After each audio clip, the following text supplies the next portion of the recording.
Hello and welcome to another IndySoft Tip Tuesday. My name is Evan, and today I want to talk to you about using our new version 13 field layouts for your event configuration. So to do that, we're going to open our admin panel here with the settings cog, open workflow config, which I've already got pulled up down here.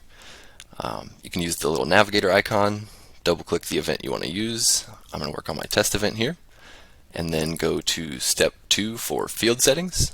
You're likely already using the layout mode just for demonstration purposes. This is what you'd be used to seeing in version 12, pretty standard editing there. And now we're going to go over to the fields option. You notice that goes away. We'll get back to that here in a second, but you can kind of start by selecting which fields you want to use and make them visible here. Set the order as you normally would. You can renumber them, deselect all, select all over here on the right. Some useful tools, apply your labels, just kind of get the general starting information you want, and then once you're happy with that, we can save this, right? We can minimize our workflow config, and then we're going to go ahead and run the event. Note that you do need to be a system admin to do this. Your standard users aren't going to be able to come in here and change things. So events drop down, I've launched my test event here. If we right click and customize, same way you're customizing your new field layouts for version 13 in the home view, your equipment view, very similar here. So let's just say I've noticed that I didn't include my work order number. So available items are over here on the right. You can type to search, and I'm just going to drag that and put that right here with PO number. That seems like a good spot. So you'll notice they're broken into the left and right side by default here. So let's say I want entered by on the right, completed on the right, and it kind of gives you those arrows if it's going above, below.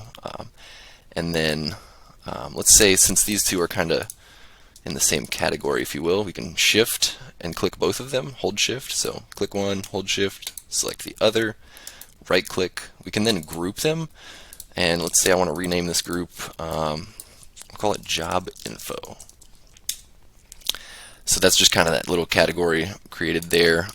And then let's say you wanted to be able to collapse that even, so it isn't as much clutter. So if you want to kind of test that out, you can close this. Notice we got that little save layout button. So it hasn't actually retained these changes yet.